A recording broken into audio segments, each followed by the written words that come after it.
রাত 12টা।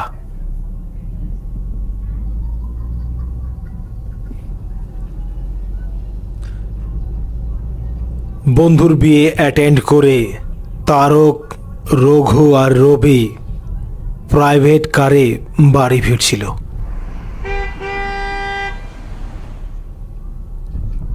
চাম্পাতলি থেকে গঙ্গারামপুর ফিরছে। শীতের রাত, রাত 12টা মানে ভয়ঙ্কর রাত। গোটা রাস্তায় কুয়াশা, রাস্তা ঠিকঠাকভাবে দেখা যাচ্ছে না। এরই মধ্যে দিয়ে গাড়ি ছুটে চলছে। রবি নিজেই গাড়ি চালায়, নিজেরই গাড়ি, হাতটা বেশ পাকা। গন্তব্যস্থল গঙ্গারামপুর। চাম্পাতলি থেকে চড়েছে গাড়ি। গ্রামের ভেতর দিয়ে রাস্তা, বন জঙ্গলের মধ্যে দিয়ে রাস্তা। রাস্তায় কেউ নেই, গোটা রাস্তা ফাঁকা, মাঝখানে শুধু রবিদের গাড়ি।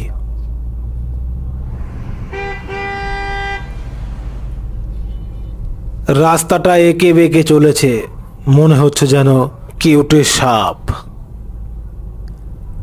তারকার রঘু এতটাই ক্লান্ত ছিল যে মাঝে মাঝে তারা ঘুমিয়ে পড়ছে। রবি গাড়ি চালিয়ে যাচ্ছে। রাস্তার এপাশ থেকে ওপাশে মাঝে মাঝে শেয়াল পার হচ্ছে। মাঝে মাঝে কেমন যেন মনে হচ্ছে শেয়ালগুলি বুঝি চাকার নিচেই পড়ে। একটা জায়গায় এসে হঠাৎ গাড়িটা দাঁড়িয়ে পড়ল।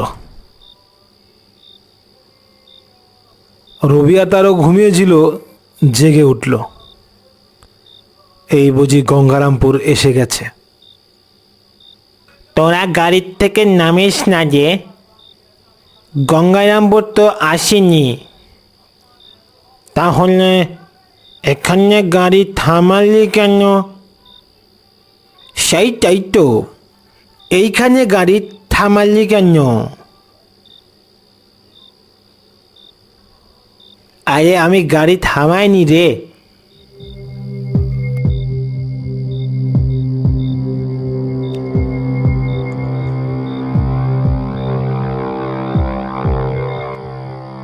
গাড়িটা অদ্ভুতভাবে থেমে যাওয়ায় বিচলিত রঘু, তারক এবং রবি।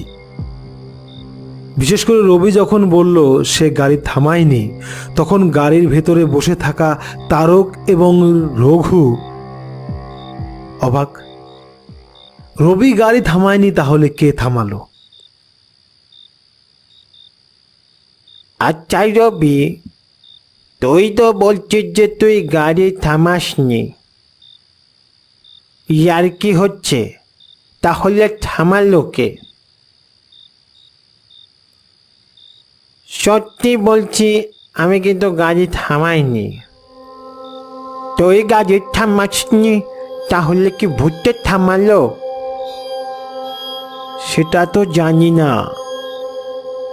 বিশ্বাস কর, আমি কিন্তু গাড়ি থামাইনি। জঙ্গলের মধ্যে গাড়িটা থেমে পড়েছে। গভীর জঙ্গল, কোনো দিকে কিচ্ছু নেই, শুধু জঙ্গল আর জঙ্গল। আশ্চর্য, গাড়িটা থামালো কে?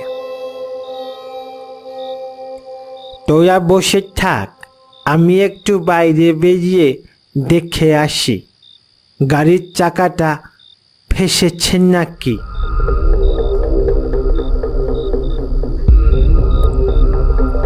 রঘু গাড়ির ভেতর থেকে বেরিয়ে এসে ভালো লোকের তদারকি করে দেখল গাড়ির চাকা ফাঁসেনি। আরে গাড়ির চাকা তো ফাঁসেনি রে। তৎক্ষণাৎ গাড়ির থেকে সকলে বেরিয়ে আসলো। সকলে তো অবাক, গাড়ির চাকা কিন্তু ফাঁসেনি, তাহলে গাড়িটা থামালো কে?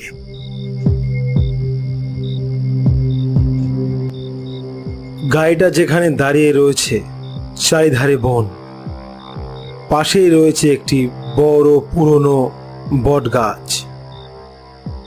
অন্ধকারের মধ্যে বন যেন মনে হচ্ছে চতুর্ধারে রাক্ষস দাঁড়িয়ে রয়েছে। মনে হচ্ছে ঝোপের পাশেই কে যেন দাঁড়িয়ে রয়েছে। রঘু, রবি আর তারক গাড়ি থেকে বেরিয়ে গাড়ির দিকে তাকিয়ে রয়েছে। গাড়িটা এখানে দাঁড়ালো কি করে? হঠাৎ পেছন দিক দিয়ে কি যেন একটা গেল।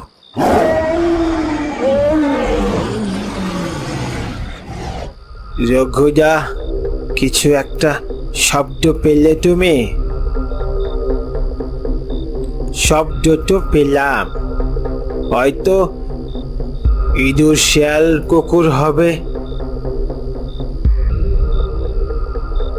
তোমরা যাই বলো রঘুদা, জায়গাটা আমার সুবিধার মনে হচ্ছে না। শুনছিলাম এইখানে নাকি খুনি হাত রয়েছে। খুনি হাতের পাল্লায় পড়লে নাকি কোনো নিস্তার নেই। ওই সমস্ত কথা আমাকে বলিস না। ও সমস্ত ফালতু কথা আমি বিশ্বাস করি না। এখন আবার ওই ভূত টুত আসে নাকি রে? ঠিক আছে জগুদা, তোমরা একটু দাঁড়াও, আমি একটু বাথরুম করে আসি।